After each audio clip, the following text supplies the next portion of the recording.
The 30th of April, 1945, Nazi Germany. The Soviet forces liberate Ravensbrück, one of the worst Nazi concentration camps, which will epitomize the true bestiality and horrors of the Nazi regime and its death camps. Upon entering the camp, the soldiers from the 2nd Belarusian Front encounter thousands of emaciated and sickly women still imprisoned in the camp, who endured forced labor, malnutrition, medical experiments, and extreme abuse. Following the liberation, the Soviet soldiers provide medical aid and care to the surviving inmates, and attempt to identify the remaining SS guards and personnel responsible for the atrocities committed at the camp. In the years that follow, many of the former Ravensbrück camp personnel will face trials for war crimes and crimes against humanity that they committed during the Second World War. One of them is Vera Salvequart. Vera Salvequart was born on the 26th of November 1919 in Ohníč, then part of Czechoslovakia. Her mother was Czech, and she married a Sudeten German who adopted Vera. The Sudeten Germans were ethnic Germans living in the Czech borderlands of Czechoslovakia. Soon after Vera was born, the family emigrated to Germany. In 1933, when Vera was 13 years old, Adolf Hitler and his Nazi party came into power and Germany became a dictatorship. The Nazi regime quickly began to restrict the civil and human rights of the Jewish people, and less than 2 months after Hitler became the Chancellor, the first concentration camp, Dachau, was established in March 1933. On the 15th of September 1935, the Nazi regime announced 2 new laws: the Reich Citizenship Law, which declared that only Aryans could be citizens of the Reich, and the Law for the Protection of German Blood and Honor, which forbade marriages and extramarital sexual relations between Germans and Jews, the employment of German maids under the age of 45 in Jewish homes, and the raising of the German flag by Jews. These laws became known as the Nuremberg Laws, or the Nuremberg Race Laws, and were the legal basis for the racist anti-Jewish policy in Germany. The Second World War began on the 1st of September 1939, when Nazi Germany invaded Poland. From 1938 to 1940, Vera was being educated as a nurse in a hospital, and in 1941 she was arrested under the Law for the Protection of German Blood and Honor for having a relationship with a Jewish man and refusing to reveal his whereabouts to the Gestapo, the Nazi secret state police. Vera Salvequart was imprisoned in Flossenbürg concentration camp for 10 months, but shortly after her release in 1942, she was again arrested for having a relationship with a Jewish man. This brought her 2 years in prison, which she was released from in April 1944. A few months later, she was arrested for a 3rd time together with her Jewish lover and his sister. After a short detention in Theresienstadt, located in the Protectorate of Bohemia and Moravia, she was transferred to Berlin Alexanderplatz prison, where she helped 5 detained officers to escape. For this, in December 1944, Vera, then 25 years old, was sent to the Ravensbrück concentration camp. Ravensbrück, opened in May 1939, was the only major women's camp established by the Nazis. The first prisoners interned at Ravensbrück were approximately 900 women whom the SS had transferred from the Lichtenberg women's concentration camp in Saxony in May 1939. By the end of 1942, the female inmate population of Ravensbrück had grown to about 10,000. In January 1945, the camp had more than 50,000 prisoners, mostly women. As many other newcomers in Ravensbrück, Salvequart went into quarantine. After her 6 weeks in quarantine ended, she was transferred to Uckermark, a small concentration camp near Ravensbrück concentration camp, originally for girls aged 16 to 21, who were considered criminal or difficult. In January 1945, the juveniles camp was closed, and the infrastructure was subsequently used as an extermination camp for women who were sick, no longer efficient, or over 52 years old. It was called the Revier, and Salvequart served there as a nurse and a kapo, which was a prisoner functionary supervising other inmates. The camp's medical wing, the Revier, consisted of 7 blocks, each of which held 300 or more patients. It was common that 4 or even 5 patients had to share 2 beds. In February 1945, there were more than 3,000 patients in the Revier, with up to 50 deaths per day. By the end of the war, Revier consisted of 9 blocks. Those prisoners who worked in the Revier, the personnel numbered 200, were privileged. They lived in less crowded blocks, did not have to attend the lengthy daily roll calls, and were allowed to move throughout the camp. In the Revier, Vera Salvequart oversaw the gassing of thousands of women. The condemned women were taken to Salvequart's block, where they were undressed and often had to stand naked from 3 p.m. until 11 p.m., when they were put into a truck and driven to the gas chambers. Her job was to fill out death certificates for the dead and extract the gold teeth from the dead bodies in the early morning. By February 1945, she was reportedly taking a more active role in the killings. She was poisoning the sickly in the medical wing to avoid the effort of having to transport them to the gas chambers. Lotte Sonntag, one of the prisoners, later recalled that Vera Salvequart told her herself that women were partly killed by poisoning with a white powder by her, and partly murdered by injections which were administered by 2 SS paramedics named Josef Köhler and Rapp.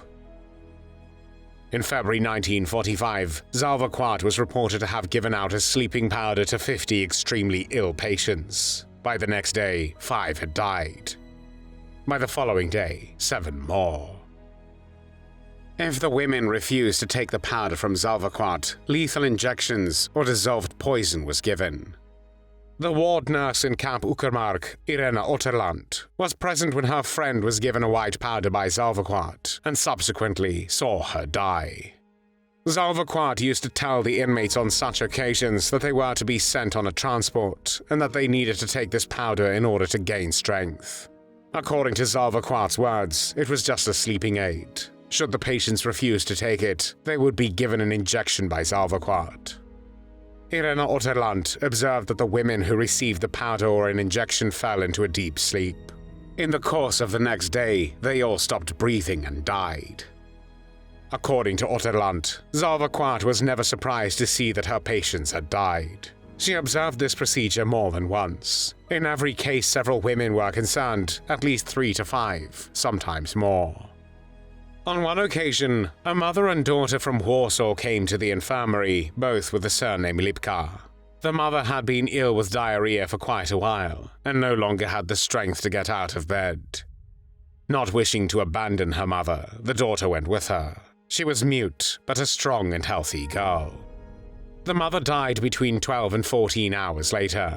The daughter received an injection, but it was too weak for her strong youthful constitution. She suffered terribly for 5 days, and her screams could be heard throughout the camp. She died only after the 3rd injection. Towards the end of the war, Vera Salvequart was able to avoid the threat of execution, which she claimed was imminent, because it was discovered that she had saved some women and infants from death by substituting their identification numbers with those of people already dead, thus making them non-existent in the camp. Moreover, she did not get along with 2 SS men who supervised her. She was disguised as a man and hidden by male prisoners in the men's camp until the camp was liberated in April 1945. When the Red Army liberated Ravensbrück on the 30th of April 1945, there were about 3,500 sick women, men, and children in the camp. Of some 132,000 women that passed through the camp, over 92,000 women perished. Vera Salvequart, still disguised as a male, left Ravensbrück on a transport of 1,000 male prisoners to an American transit camp for refugees. There, she gave an American officer the list she had been keeping of prisoners who had been gassed. In the transit camp, she assisted with some of the medical care of the refugees. Salvequart then lived in the town of Hofmain am Taunus for some time under the false name Anna Markova, and worked as a manager in an office for racially persecuted people. Following allegations of embezzlement, Salvequart fled to Cologne, where she was arrested by the British Army and then taken to the Staumöller internment camp. From the 5th of December 1946, Salvequart and 15 other defendants who had belonged to the Ravensbrück camp personnel were tried in the first Ravensbrück Trial, held in Hamburg, under British military jurisdiction. There was a lot of evidence of Salvequart participating in killing and gassing prisoners. However, there were also testimonies on her behalf. Even the previously mentioned Irene Ottelard admitted that Salvequart, with her behavior, saved the lives of many inmates. Ottelard said, "I have to say that the behavior or the attitude of Vera Salvequart was very ambivalent. It is true that she saved the lives of some women, but it is also a fact that she murdered quite a number of them." Additional good acts were also attributed to Salvequart. A male prisoner of Ravensbrück testified that she asked him to help her steal medicines, food, and wood for the patients. They stole the medications from the SS apothecary. This same witness testified that Salvequart told him that her patients in the youth camp were in very bad condition, and asked him to help get as many necessary items as possible. During the trial, Salvequart argued that she was engaged to a Jew, the Italian officer named Jack Christiansen, and had a child, a boy by him, which was not previously known to the public or the court. The boy was born on the 22nd of February 1945 in the Ravensbrück concentration camp, and when Ruth Neudeck, one of the camp's female guards, found out about the child's existence, she took the child away from Salvequart and threw it on the dirty food wagon like a parcel of cloth, saying, "A little Jew will be a very big Jew one day." The child was later killed. Salvequart claimed that after this, she tried to poison Neudeck, when on one occasion she came to Salvequart complaining of a headache and asking for medicine, but Neudeck took too little of the white powder to kill her. Despite these claims, on the 3rd of February 1947, the British military tribunal sentenced Vera Salvequart to death by hanging. The original date for her execution was the 2nd of May, 1947. However, Salvequart had submitted a clemency petition to the English king, so the execution of her sentence was postponed. In her plea for clemency, she claimed that she had stolen the schematics for the V-2 missiles produced at Ravensbrück prior to 1944 for smuggling it to the British. There was also an affidavit by the officer of the German military intelligence service, the Abwehr, who confirmed her espionage activities. The execution of her sentence was temporarily postponed while this was taken into consideration, and the remaining defendants sentenced to death were hanged on the 2nd and 3rd of May, 1947. In one part of her petition, Vera Salvequart literally stated the following: "Together with Christiansen, I risked my life for England by successfully carrying out espionage for England. Christiansen had to pay for his service with his life and was executed before my eyes in Dresden. I stayed alive because he protected me and took all the blame." She also said, "If the death sentence against me were carried out, then an English court would have condemned a concentration camp inmate, that is, a victim of the Hitler regime, to a dishonorable death by hanging." However, Lord Russell of Liverpool, the Deputy Judge Advocate General, wrote in his recommendation against her plea for a reprieve the following: "Vera Salvequart, until now, has made 7 absurd and inconsistent statements, 3 during the trial, 1 in her own defense, and in the 2 petitions made since the trial. It seems clear that one can rely neither on her written nor her spoken word." Vera Salvequart was 27 years old when the British executioner Albert Pierrepoint carried out the sentence on the 26th of June, 1947. The doubts about the fairness of her sentence persist until today.